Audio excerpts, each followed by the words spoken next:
Assalamualaikum warahmatullahi wabarakatuh. Om Swastiastu, Namo Buddhaya, salam kebajikan, salam sejahtera untuk kita semua. Dewan juri yang terhormat serta rekan berpikir kami dari tim pro yang kami sayangi. Baiklah, saya Ratna Wulandari sebagai pembicara pertama dari tim kontra akan menyampaikan pengertian, latar belakang, serta faktor-faktor pendorong atau pendukung mengapa kami tidak setuju dengan mosi yang diberikan pada kesempatan kali ini. Pembicara kedua saya akan mengajukan data-data atau menampilkan data-data yang akurat untuk mendukung mosi pada kesempatan kali ini, dan pembicara ketiga akan menyampaikan studi kasus atau realita di lapangan serta solusi yang mendukung mosi pada kesempatan kali ini. Baiklah, Dewan Juri yang terhormat serta rekan berpikir kami dari tim pro yang kami sayangi. Kita tahu bahwasanya mosi pada kesempatan kali ini adalah kebijakan PSBB dianggap sudah tepat untuk mencegah penularan COVID-19. Kami dari tim kontra sangat tidak setuju sekali dengan mosi yang telah dikeluarkan pada kesempatan kali ini, karena menurut pendapat kami kebijakan PSBB bukanlah langkah yang tepat untuk mencegah penularan COVID-19 itu tersendiri. Pertama, saya akan menjelaskan terlebih dahulu apa sebenarnya pengertian dari PSBB atau pembatasan sosial berskala besar.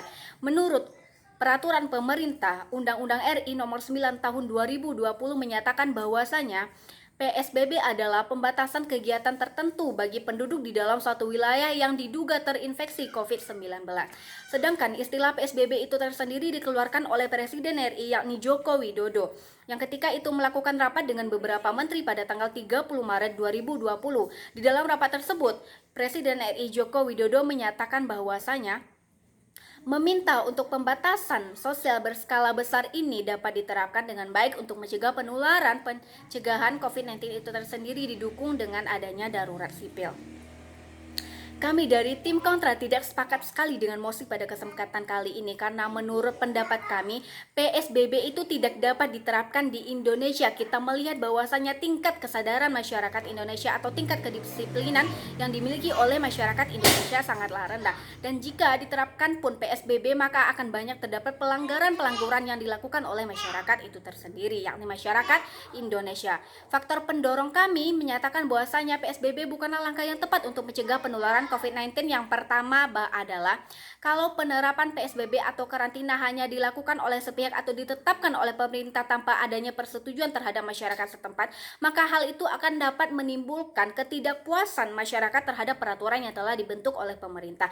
Karena penerapan PSBB itu tersendiri membutuhkan banyak dukungan atau banyak kesepakatan dari seluruh pihak yang terkait terhadap pemerintahan tersebut. Mereka yang akhirnya atau pemerintah yang akhirnya mengambil langkah tersendiri untuk melakukan PSBB terhadap suatu wilayah atau karantina terhadap suatu wilayah tanpa adanya ketidaksetujuan dari masyarakat tersebut akan menimbulkan dampak yang buruk terhadap sosial masyarakat tersebut.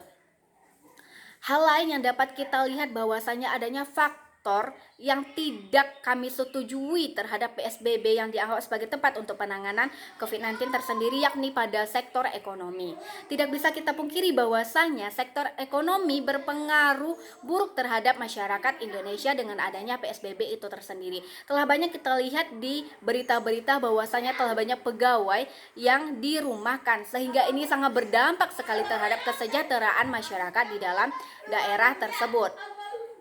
Berikutnya, lamanya durasi PSBB atau karantina wilayah mandiri itu dapat menimbulkan permasalahan konflik sosial, sehingga masyarakat setempat merasa khawatir terhadap kebijakan pemerintah ini karena banyak membawa kesusahan atau polemik di dalam kehidupan masyarakat itu tersendiri.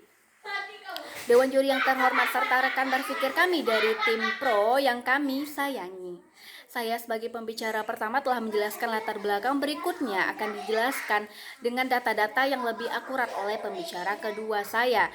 Dewan juri yang terhormat serta rekan berpikir kami dari tim pro yang kami sayangi, kami dari tim kontra menyatakan sekali lagi, menegaskan sekali lagi bahwa kami tidak sepakat dengan adanya kebijakan PSBB yang dapat mencegah penularan COVID-19, karena menurut pendapat kami ini bukanlah langkah yang efektif.